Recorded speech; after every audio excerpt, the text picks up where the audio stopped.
ফিলিস্তিনের অবরুদ্ধ গাজা উপত্যকায় নিরপরাধ মানুষের ওপর হামলা চালিয়ে আসছে ইসরায়েল। দেশটির সেনাবাহিনীর এ হামলায় হাজার হাজার নারী ও শিশু নিহত হয়েছেন। গাজায় এমন অপরাধের জন্য ইসরায়েলের সেনাবাহিনীকে কালো তালিকাভুক্ত করেছে জাতিসংঘ। শনিবার আল জাজিরার এক প্রতিবেদনে এই তথ্য জানানো হয়েছে। এতে বলা হয়েছে, জাতিসংঘের তালিকায় অপরাধী হিসেবে ইসরায়েলের সেনাবাহিনীকে অন্তর্ভুক্ত করা হয়েছে।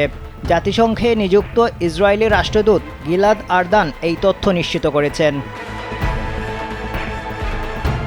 সামাজিক যোগাযোগ মাধ্যম এক্সে দেওয়া এক পোস্টে তিনি বলেন, ৭ জুন জাতিসংঘ থেকে এক প্রজ্ঞাপন পেয়েছেন তিনি। এতে বিষয়টি জানানো হয়েছে। জাতিসংঘের এমন সিদ্ধান্ত অত্যন্ত লজ্জাজনক উল্লেখ করে তিনি এতে গভীর ক্ষোভ প্রকাশ করেছেন। স্যান্ডেলিনা সো, রূপচর্চায় আভিজাত্য। এ বিষয়ে ইসরায়েলের পররাষ্ট্রমন্ত্রী ইসরায়েল কাটজ বলেন, জাতিসংঘের এমন পদক্ষেপের কারণে ইসরায়েলের সঙ্গে তাদের সম্পর্কে নেতিবাচক প্রভাব পড়বে।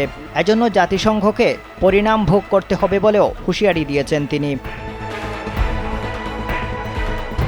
ইসরায়েলের প্রধানমন্ত্রী বেনিয়ামিন নেতানিয়াহু বলেছেন, তাদের সেনাবাহিনী বিশ্বের সবচেয়ে নীতিবান সেনাবাহিনী। এরপরও মাত্র একজন ব্যক্তির সিদ্ধান্তে ইসরায়েলকে এই তালিকায় অন্তর্ভুক্ত করা হয়েছে, আর তিনি হলেন জাতিসংঘ মহাসচিব। এমন সিদ্ধান্তের মাধ্যমে জাতিসংঘ ইসরায়েলকে নয়, বরং নিজেকেই ইতিহাসের কালো তালিকায় অন্তর্ভুক্ত করেছে বলে দাবি করেছেন নেতানিয়াহু। তবে এ বিষয়ে জাতিসংঘ মহাসচিবের মুখপাত্র স্টিফেন ডুজারিক বলেছেন, জাতিসংঘের এক কর্মকর্তা ইসরায়েলি রাষ্ট্রদূতের সঙ্গে দেখা করেছেন। এ সময় তিনি তাকে বার্ষিক চিলড্রেন ইন আর্মড কনফ্লিক্ট প্রতিবেদনে ইসরায়েলকে তালিকাভুক্ত করার বিষয়টি জানিয়েছেন। বিষয়টির গোপনীয়তা যাতে ফাঁস না হয় সেজন্য এমনটা করা হয়েছে। আগামী 14 জুন বিষয়টি জাতিসংঘের নিরাপত্তা পরিষদে তোলা হবে।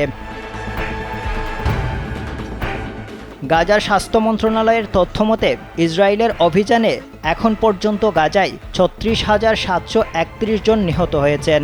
উপত্যকায় নিহতের মধ্যে ৫২ থেকে ৬৯% নারী ও শিশু রয়েছেন।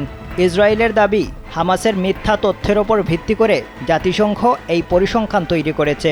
তবে জাতিসংঘ সাফ জানিয়ে দিয়েছে, তারা হামাস পরিচালিত সরকারি মিডিয়া অফিসের পরিবর্তে গাজার স্বাস্থ্য মন্ত্রণালয়ের তথ্যের ওপর ভিত্তি করে এই পরিসংখ্যান তৈরি করেছে। আফদাল হুসাইন, কালবেলা।